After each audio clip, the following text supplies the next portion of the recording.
오늘날 대부분의 가정이 자녀 교육에 답답함을 경험하게 됩니다. 아이를 하나 둘 낳으니 집집마다 아이는 우상이 되고 개성은 강해지기 때문입니다. 자녀를 잘 키우려는 마음은 이해하지만 답답함과 혼란은 어쩔 수 없습니다. 자녀 교육을 돕는 유명인들의 이론과 훌륭한 학설이 부족한 것도 아닙니다. 그럼에도 자녀 교육에 실패하는 것은 많은 생각과 교육 방법론 때문이라 해도 과언이 아닐 것입니다. 그렇다면 그리스도인된 우리는 어떻게 해야 할까요? 성경은 언제나 우리에게 분명하고 확실한 답을 들려줍니다. 그것은 사람을 지으시고 그 진행과 결과를 아시는 분이 하나님이시기 때문입니다. 자녀 교육에 성공한 나라와 가정을 꼽으라면 단연 성경의 배경이 된 이스라엘을 생각하게 됩니다. 이스라엘인들은 성경의 교육법에 따라서 아이들이 말하기를 시작을 하면은 하나님의 말씀을 읽어주고 성경을 암송시킵니다. 5살이 되면은 어머니는 아이들에게 율법을 가르치고 6살이 되면은 성경 전문 교사인 랍비에게 데려가 교육을 시키게 됩니다. 오늘 읽은 본문은 부모의 가르침이든 랍비의 교육이든 아이에게 가장 먼저 가르치는 이스라엘아 들으라 라는 말씀입니다. 여기 들으라 라는 히브리 말은 쉐마라는 뜻인데 쉐마 교육은 하나님의 말씀을 읽어주고 암송을 시키는 교육을 가리킵니다. 이것은 출애굽한 이스라엘 백성들이 언약의 땅 가나안에 들어가기 전에 하나님께서 계시하시고 모세가 들려준 자녀 교육법입니다.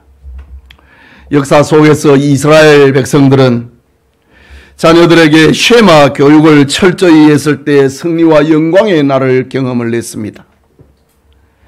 반면에 쉐마 교육을 소홀히 했을 때 실패와 좌절을 경험했습니다. 그렇다면 우리는 성경과 역사를 거울로 삼고 자녀들에게 정말 소중하고 바른 것을 유산으로 물려주어야 하는 것입니다. 오늘 어린이 주일을 맞이하면서 신앙유산이라는 제목으로 하나님의 말씀 받고자 합니다. 말씀을 듣는 우리 모든 교우들에게 하나님의 은혜가 임하고 가정의 자녀들에게 신앙을 유산으로 물려주는 그런 은혜가 있기를 축복합니다. 먼저 신앙유산은 신앙의 유일한 대상은 하나님이라는 사실을 가르치는 겁니다. 읽은 본문 4절을 다시 봅니다. 이스라엘아 들으라 우리 하나님 여호와는 오직 유일한 여호와이시니 라고 했습니다. 이 말씀은 여호와 하나님의 존재를 정의하는 말씀입니다. 기독교 교육의 시작은 아이들에게 유일하신 여호와 하나님을 알게 하는 것으로 시작됩니다. 세상을 창조하신 하나님, 우리를 사랑하시고 우리를 구원하시는 하나님, 그분만이 유일한 신이라는 사실을 알게 하는 것이 기독교 교육의 출발입니다.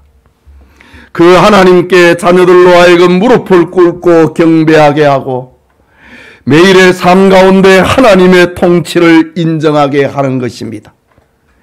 이것이 자녀에게 심어야 될 가장 소중한 유산, 신앙 교육이라는 것입니다. 여러분은 어떻게 하나님을 알게 되었고 예수님을 구주로 믿게 되었습니까? 스스로에게 질문을 해 보십시오.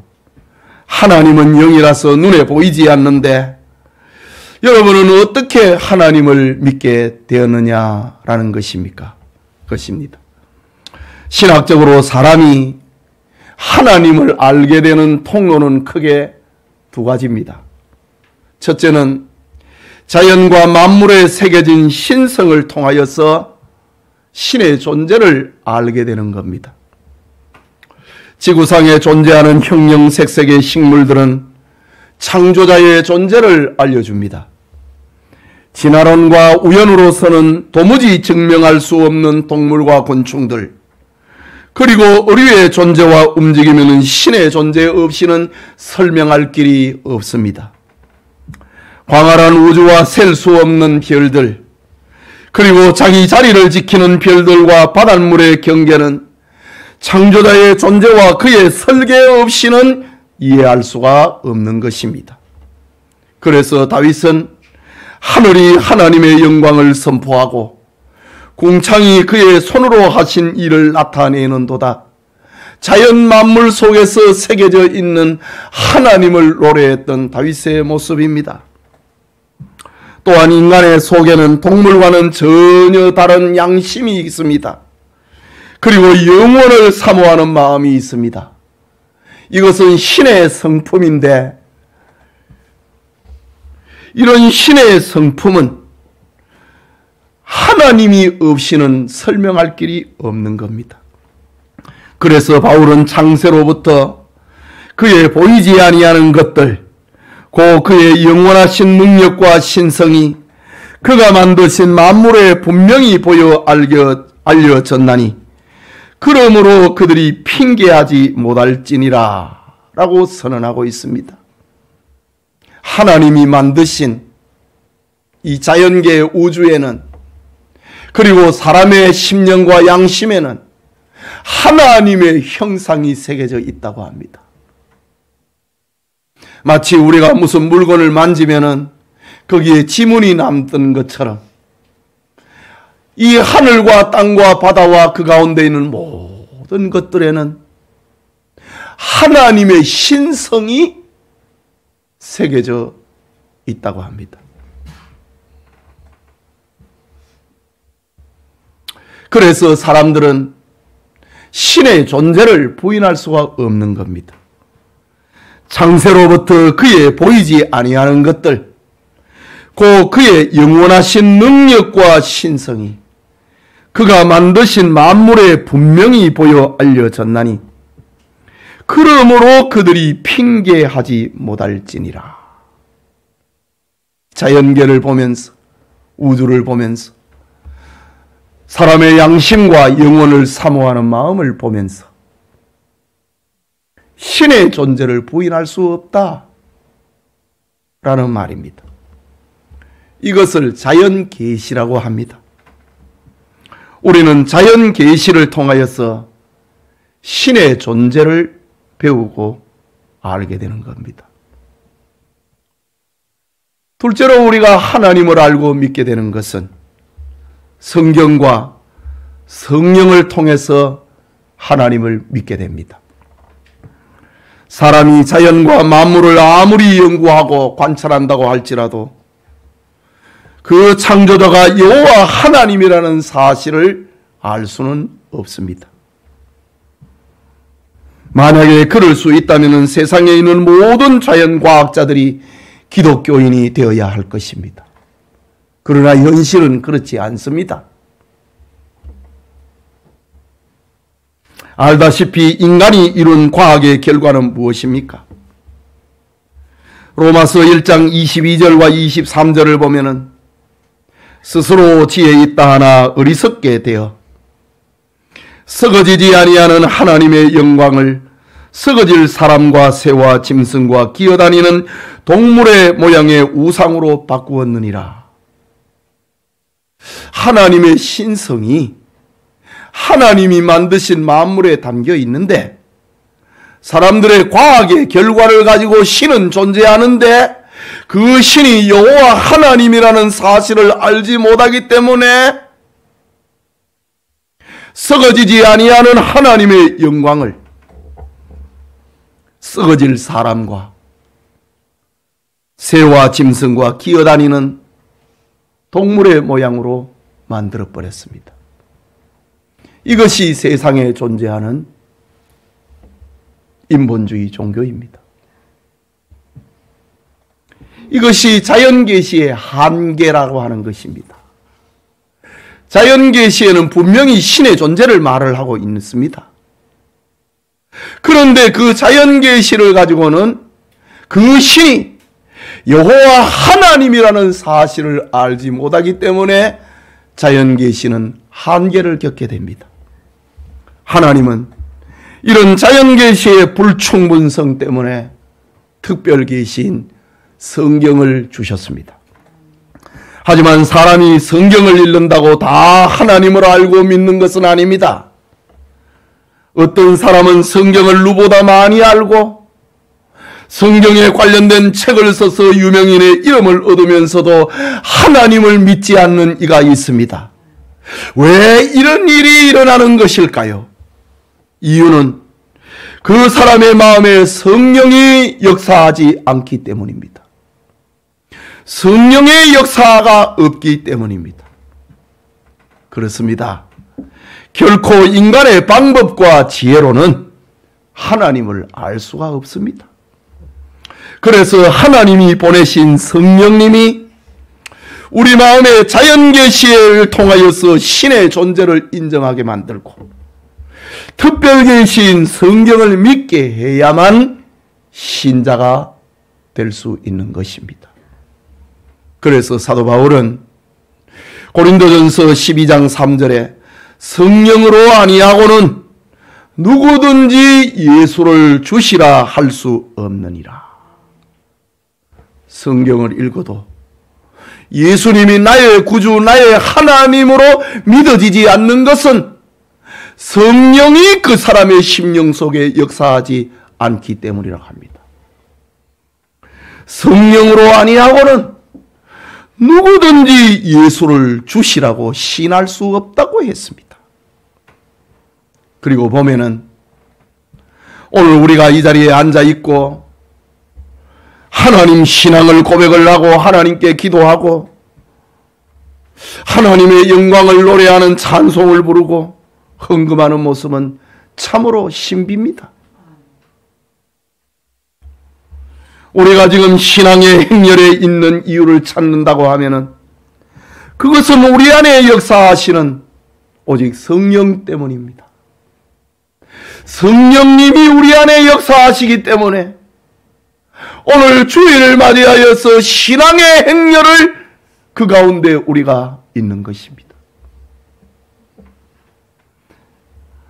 우리는 예외 없이 다 이런 과정을 통하여서 신자가 되었습니다.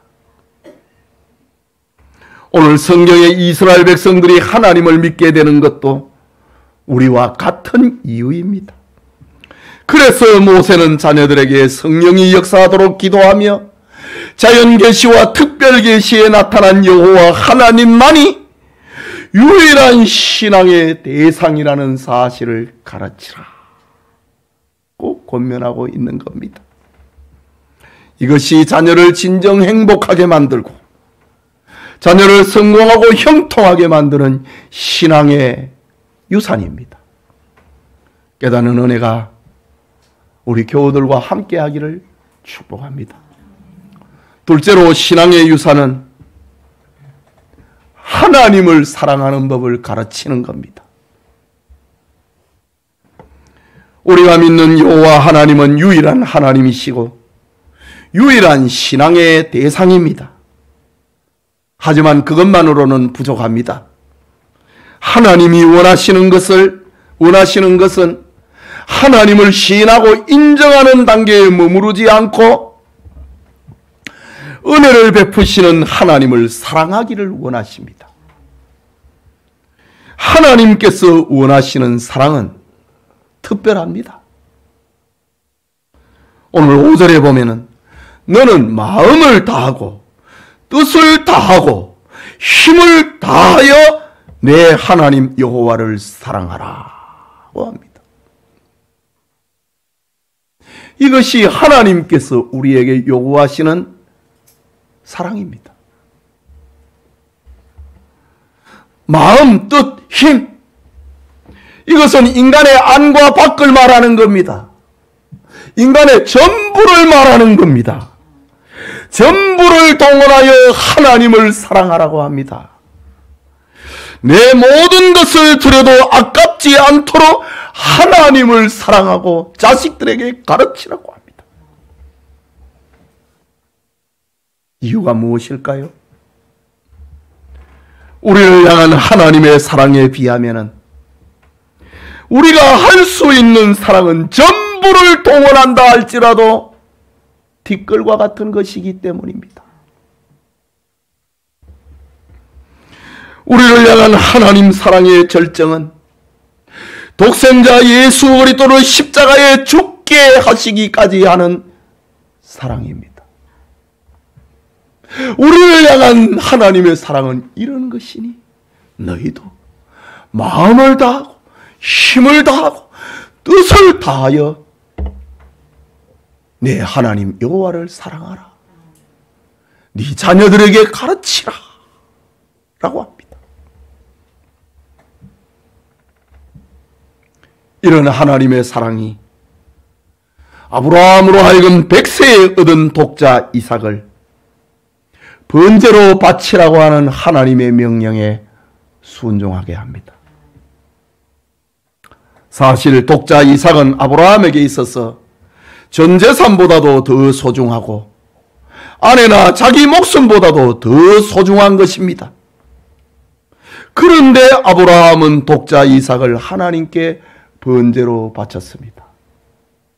아브라함이 위대해서일까요? 아닙니다. 아브라함에게 독자 이삭을 요구하시는 하나님의 위대하심 때문입니다.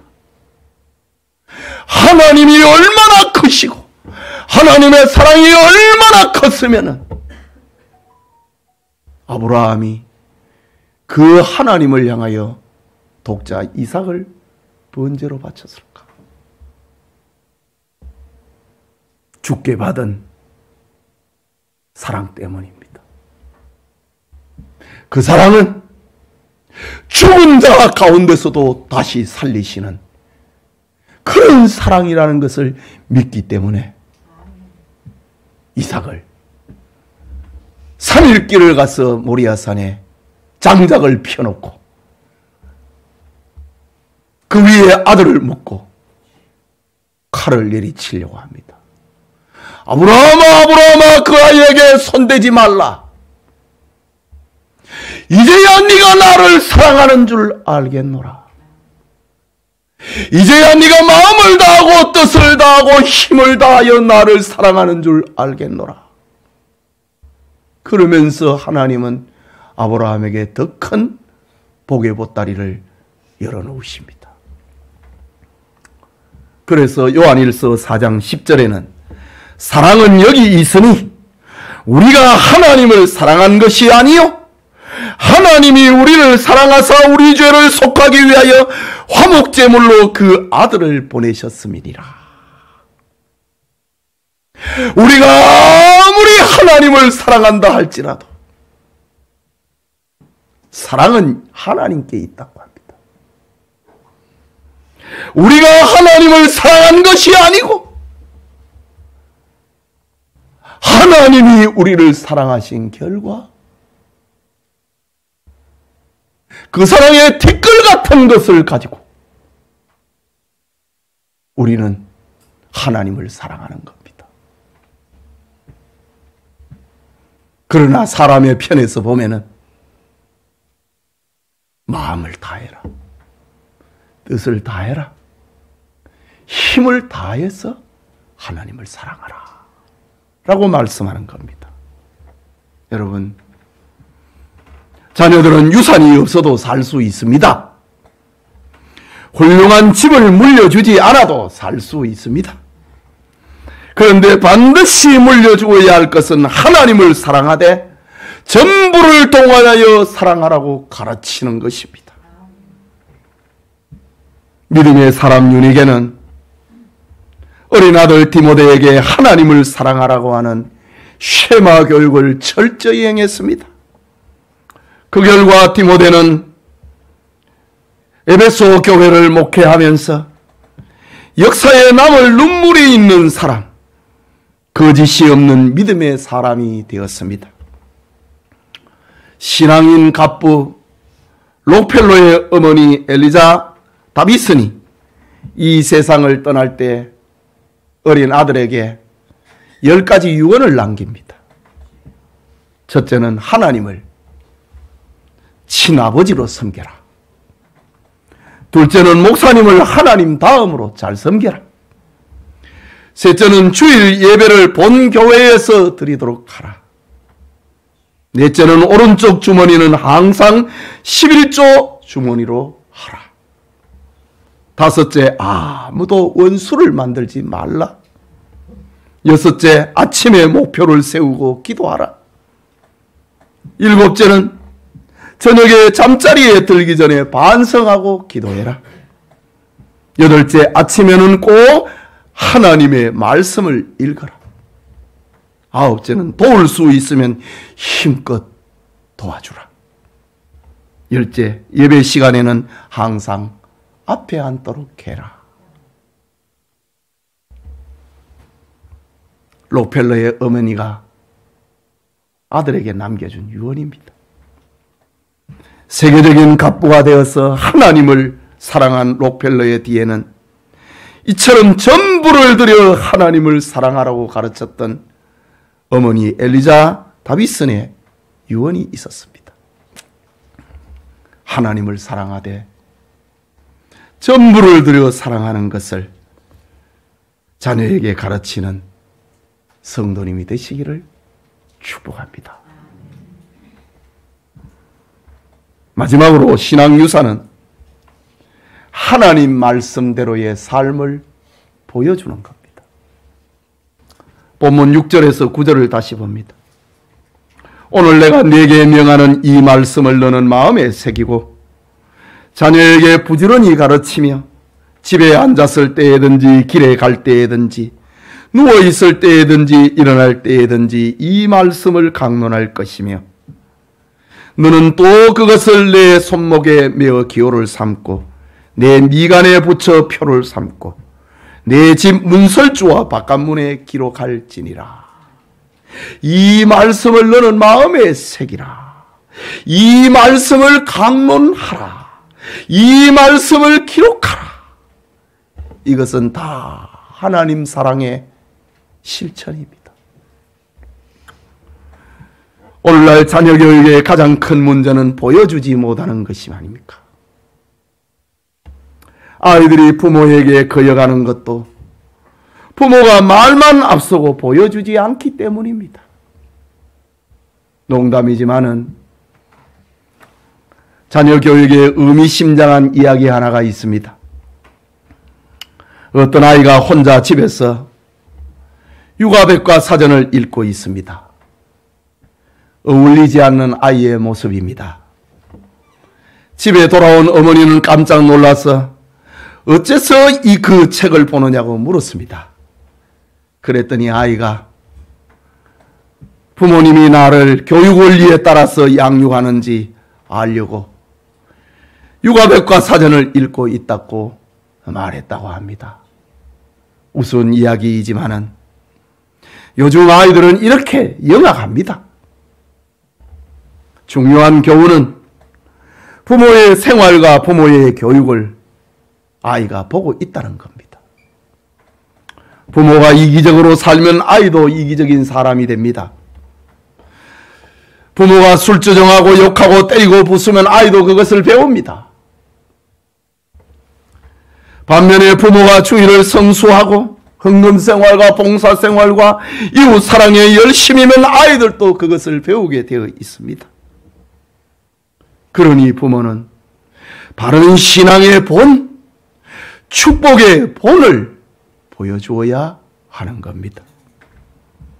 혹시 여러분의 자녀 중에 기대와 달리 탈선하고 방탕한 자녀가 있습니까? 지금 여러분이 바른 신앙생활과 기도를 하고 있다면 낙심하지 않아도 됩니다. 그 자녀는 언젠가는 돌아올 것이기 때문입니다. 자녀는 기도하는 부모를 보았기 때문입니다. 이런 의미에서 방탕한 아들 어거스틴을 위하여 기도하였던 모니카에게 초대교회의 교부 암브로시우스의 위로는 유명합니다. 기도하는 자의 자녀는 결코 망하지 않습니다. 라는 위로입니다. 여러분, 교육은 이론과 방법론이 아닙니다. 부모가 하나님을 진심으로 예배하고 사랑하는 모습을 보여주면은 그것을 본 자녀들은 훗날 그대로 따라 살게 되어 있습니다. 그래서 모세는 오늘 본문에 내 손목에 메어 기호를 삼고 내 미간에 붙여 표를 삼고 내 집 문설주와 바깥문에 기록할지니라 삶을 강조하고 있는 겁니다. 보여주라. 마음에 새기고 있는 것을 보여주고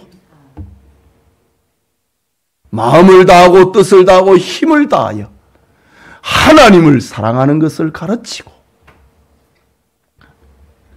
손목에 기호를 삼고 미간에 표로 삼고 내 문설주와 바깥문에 기록하였어. 아이들에게 하나님 신앙과 하나님 사랑을 보여주라고 합니다. 이런 부모님이 되시기를 축복합니다. 사랑하는 성도 여러분, 오늘의 시대는 온통 경제를 우선하는 시대입니다. 매사에 돈으로 해결하려고 합니다. 아이들이 친구 관계에서 풍성한 삶을 살게 하려고 용돈을 많이 주는 것이 부모의 도리라고 생각하는 이가 있습니다.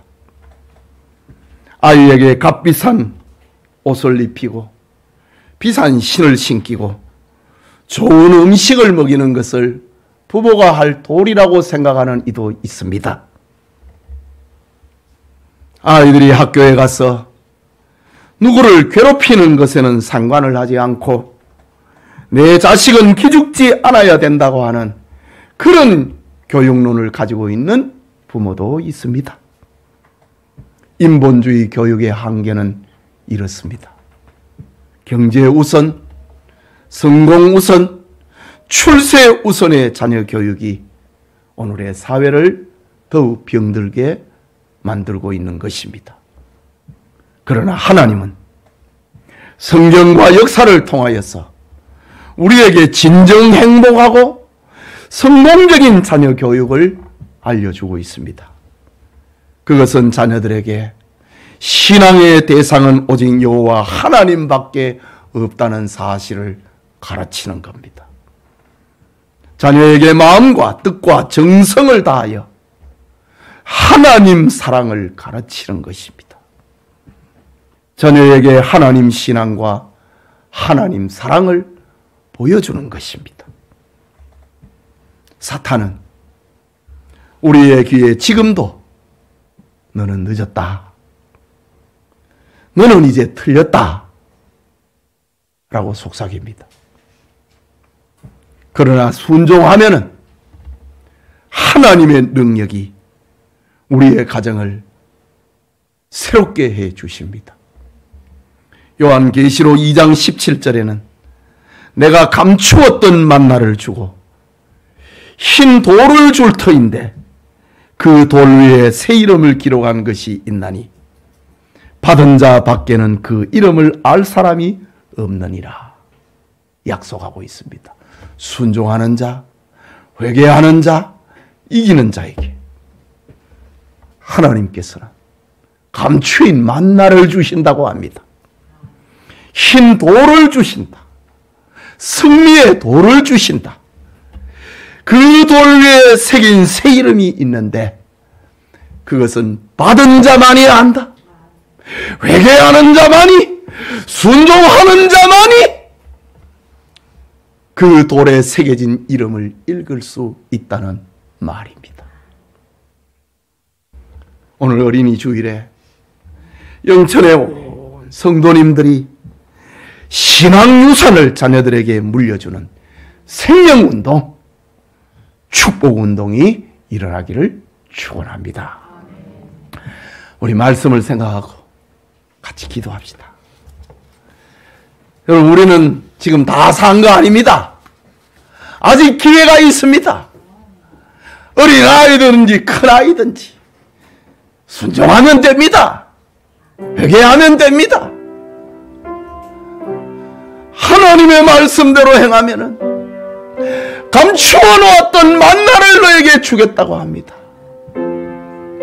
승리의 흰 돌을 줄 것인데 그 위에 새겨진 이름은 받은 자만이 읽을 수 있을 것이다.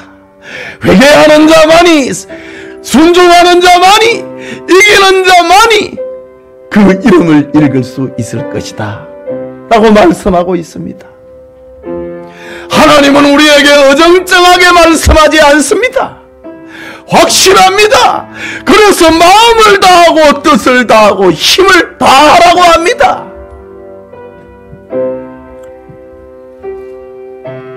우리가 하나님을 사랑한 게 아니고 하나님이 우리를 먼저 사랑하셨습니다. 많이 사랑했습니다. 그 하나님께서 우리에게 전부를 동원하여 하나님을 사랑하라. 그리고 그것을 아이들에게 가르치라. 그것이 생명의 길이고 축복의 길이라고 합니다. 기도합시다.